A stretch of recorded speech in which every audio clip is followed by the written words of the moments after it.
Details of the government's Happy Hong Kong campaign. Cathay Pacific to give away 27,000 round-trip tickets from Hong Kong to 26 countries or regions for free. And a mass airlift of evacuees now underway in Sudan.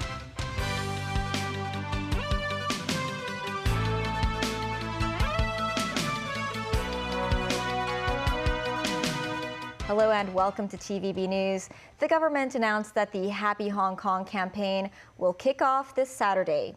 Authorities are spending $20 million on the project with the aim of boosting local consumption and morale in the post-pandemic city.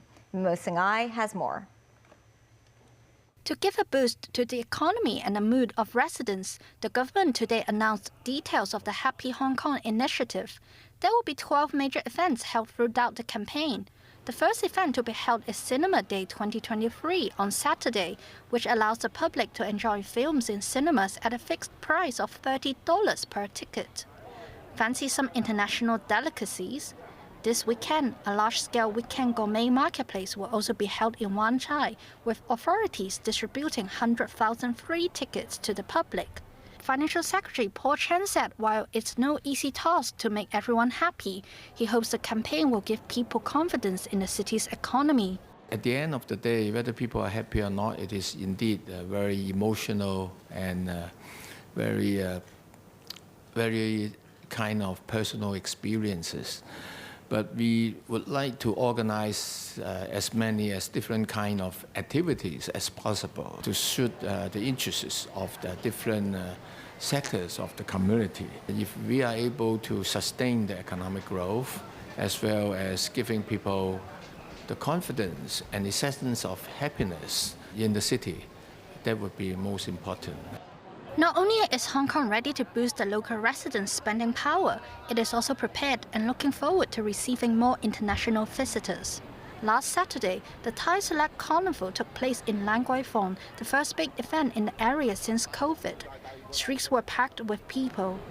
Alan Zeman, chairman of Lan Kwai Fong Group, said the city needs more international events to propel it going forward. Going forward, for Hong Kong itself, this is very, very important. The more events we have, the stronger Hong Kong will be.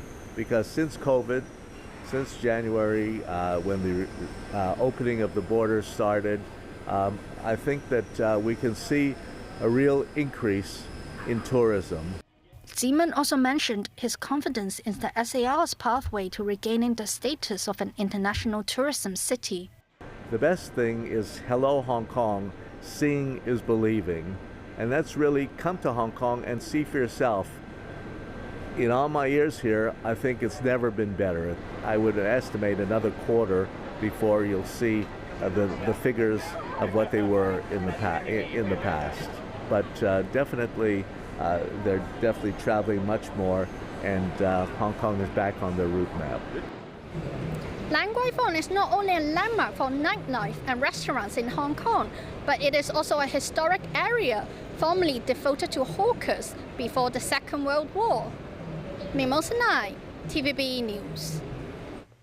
Meanwhile, Cathay Pacific Airways is offering some 27,000 economy class round-trip tickets from Hong Kong to overseas destinations for free. The giveaway is part of the Hello Hong Kong initiative. It's worth noting the registration website is only available in simplified Chinese characters. To qualify for registration, you must be a Cathay member aged 18 or above. Registrants have until April 30th to apply for the lucky draw. They can pick a preferred destination from 46 cities in 26 countries and regions, including the UK, France, Japan, and Singapore. Ticket winners will be informed via email on May 3rd. The MTR will add 22 more high-speed trains per day running between West Kowloon and Futian stations.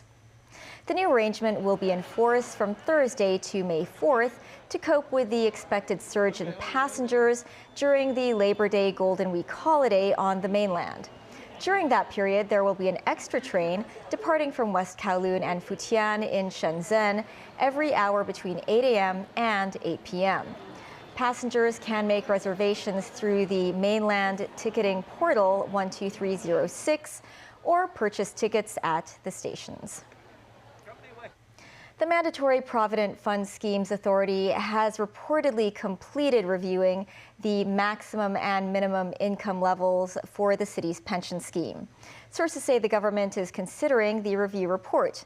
Under the current mechanism, the upper limit for mandatory MPF contributions could be almost doubled, a move that would impact hundreds of thousands of employees. Sharon Tang reports. Johnny now earns over $30,000 and pays at most $1,500 a month for his mandatory Provident Fund, or MPF. The 35-year-old has had 5 different jobs and has a total of 5 MPF accounts, but most of them are losing money. The last time MPF contribution levels were adjusted was in 2014. Sources say the Mandatory Provident Fund Schemes Authority has completed a review. According to the Labour Earnings and Price Index, the changes between 2014 and 2023 could lead to a change to the maximum income level for the 5% contribution rule from the current $30,000 per month to $55,000.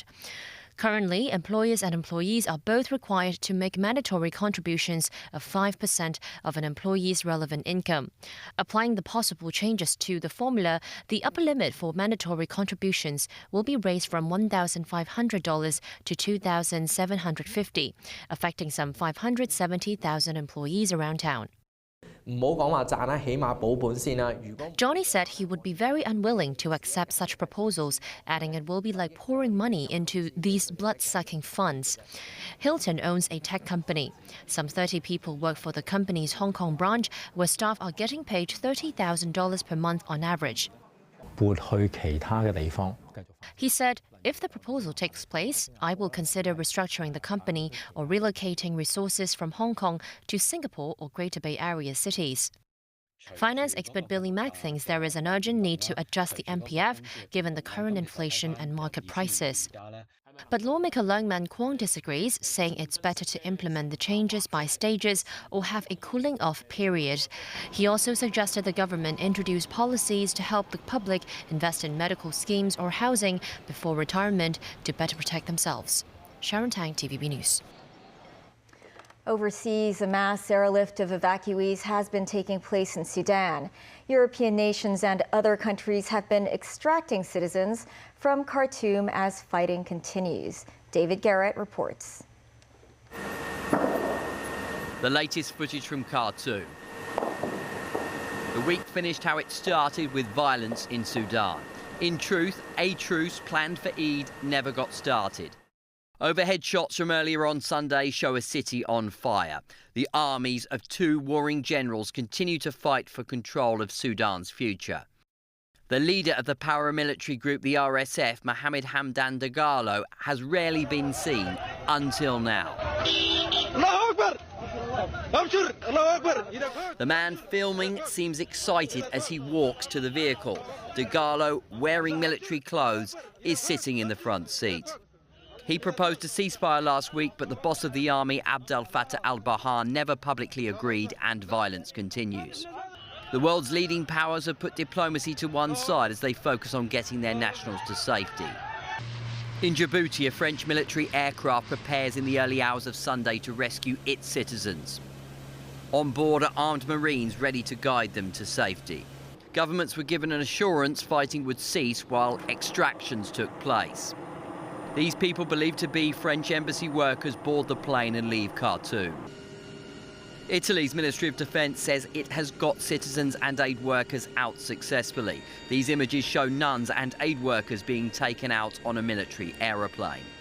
Over 100 Germans came back to Berlin on Monday. The Luftwaffe has flown out 311 people in total. The EU says the safety of Europeans is paramount, but is trying to find a diplomatic way out of the fighting. We have to continue pushing for a political settlement. We cannot afford that Sudan, which is a very populated country, implodes, because it will be sending shockwaves around the whole Africa. Yes, I've been talking with all the neighbors, all friends, even with the 2 generals in commanding the forces. And the international community message is the same. You have to stop the war. The United States and Britain conducted a joint operation. US Secretary of State Antony Blinken watched in real time in Washington, D.C. We couldn't have done this without the support of the French and the United States, where in our joint planning we helped each other. And I think it's really important that we recognise that this has been an international effort. Arab countries have been airlifting people out of Khartoum too. Hundreds of Jordanians, Palestinians, Iraqis and Syrians touched down in the Jordanian capital, Amman. Some spoke of dodging bullets on dangerous roads and thanked God for their safe arrival. David Garrett, TVB News.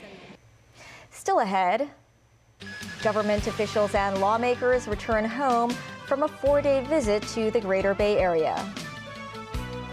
The Foreign Ministry says China respects the status of former Soviet republics as sovereign states. And in Kenya, 58 bodies found in an investigation into a starvation cult.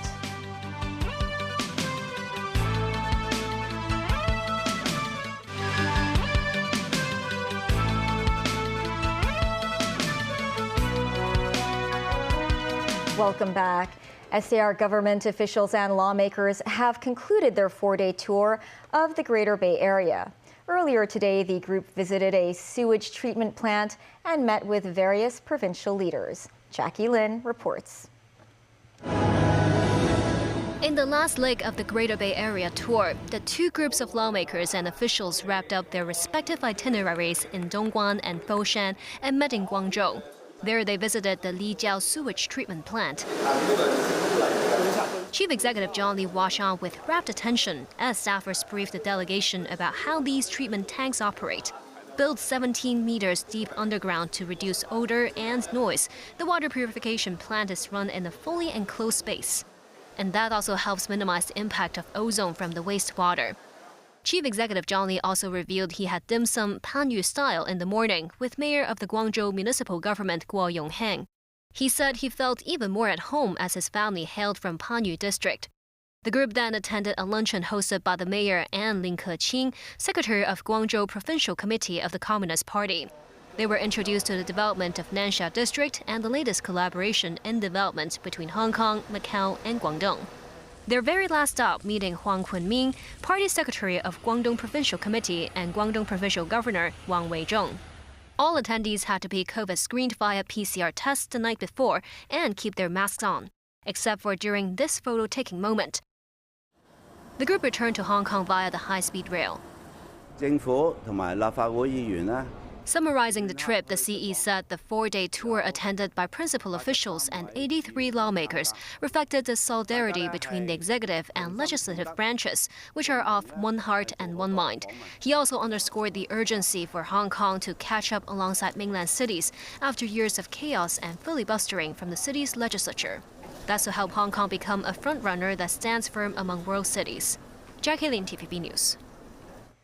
Since Hong Kong dropped its mask mandate about 2 months ago, several of the city's medical societies have announced that the SAR is experiencing a rise in pneumococcal infections. The organization suggested that authorities could tackle the increasing infections by purchasing a new generation of vaccines and urging the elderly and young children to get the jab. Timothy Lee reports. After 3 years of the mask mandate, Hong Kong's overall immunity to infections has weakened, and residents have become more susceptible to the seasonal flu. Medical authorities have also reminded residents to remain cautious about the increasing number of pneumococcal infections, which could lead to pneumonia, ear infections, and could even be fatal. This morning, 4 medical societies, including the Hong Kong Society for Infectious Diseases and the Hong Kong Pediatric Society, revealed the latest online survey on residents' awareness of the pneumococcus. They found that of the 3,600 surveyed adults, the majority of the population underestimates the lethality of diseases caused by pneumococcal infections. Around 80% said they were not vaccinated and that only 25% have the desire to get the jab. Infectious diseases specialist Dr. Ivan Hung stressed that the government could incentivize residents to get the pneumococcal vaccine by offering more vaccination subsidies. With regards to the government subsidy scheme for vaccine. Currently, the pneumococcal vaccine is being covered for the high-risk group. I think the important thing, the message here is that if the government could extend the coverage to those 50 years or above, then that will be best. I think it's important that to encourage individuals not only to get the flu jab because of the relaxation of the infection control measures, or taking off masks and also more traveling. Between 2016 and 2020, around half of all pneumococcal patients and over 60% of child patients were infected with the serotype 3 pneumococcal disease, the most common form of such infections in the city. The Hong Kong Pediatric Society suggested that the government could purchase the 15-valent pneumococcal conjugate vaccine to boost the immunity of the city's younger demographic. The four medical societies suggest that in order to confront the pneumococcal threat, the government could consider subsidizing vaccinations for those aged 50 or above. They also urged authorities to purchase more effective vaccines to protect vulnerable groups against the serotype 3 pneumococcal disease. Timothy Lee, TVB News. Before a meeting today, several EU foreign ministers said recent remarks by China's ambassador to France questioning the sovereignty of former Soviet republics such as Ukraine are totally unacceptable. A group of around 80 members of the European Parliament have now called on France to declare Liu a persona non grata. When asked about the comments, the foreign ministry in Beijing said China respects the status of former Soviet republics as sovereign states after the collapse of the USSR. Daniel Rao tells us more. Asked about his position on whether Crimea was part of Ukraine or not, Chinese ambassador to Paris Liu Xiaoye said in an interview aired on French television on Friday that historically it was part of Russia and had been offered to Ukraine by former Soviet leader Nikita Khrushchev. Liu added these ex-USSR countries don't have actual status in international law because there is no international agreement to materialize their sovereign status. In a letter, a group of around 80 MEPs have now called on France to declare Liu a persona non grata. The letter argued that the statements violate international law and should be considered as a threat to the security of France's European partner nations. Liu's statement was also criticized by several EU foreign ministers before a meeting today. Czech Foreign Minister Jan Lipavsky called the remarks totally unacceptable and said he hoped the bosses of this ambassador will make these things straight. EU Foreign Policy Chief Josep Borrell said the 27-nation bloc would, at Monday's meeting, assess and recalibrate its strategy towards China, and that the Chinese ambassador to France's comments would be part of the discussion. China's Foreign Ministry spokesperson Mao Ning set out the official stance of the government during a regular news conference in Beijing when asked if China stood behind the envoy's remarks. She said the Chinese side respects the status of the member states as sovereign states after the collapse of the Soviet Union. Mao said China respects the sovereignty, independence and territorial integrity of all countries and upholds the purposes and principles of the United Nations Charter. Asked if China recognizes Ukraine as a sovereign state, Mao said China's position on this issue is objective and fair. She stated the Soviet Union was a federal state and externally as a whole it had the status of being a subject of international law, so conversely after the dissolution of the Soviet Union, the various republics have the status of sovereign states. Daniel, TVB News. Meantime, Kenyan police have exhumed the bodies of 58 people thought to be part of a Christian cult who believed they would go to heaven if they starved themselves to death. The leader of the Good News International Church, named as Paul Mackenzie, is under arrest. It followed a tip-off that suggested the existence of shallow graves belonging to his followers. A forested area of 800 acres is sealed off and under investigation for possible further exhumations. Earlier this month, police rescued 15 members of the church who had been told by the pastor to starve themselves in order to meet Jesus. 4 of those people died before they reached hospital. The pastor had been arrested twice before in relation to the deaths of children. Ironically, Mackenzie is on hunger strike in police custody. That's the news. Thanks for watching. Pearl Magazine is up shortly.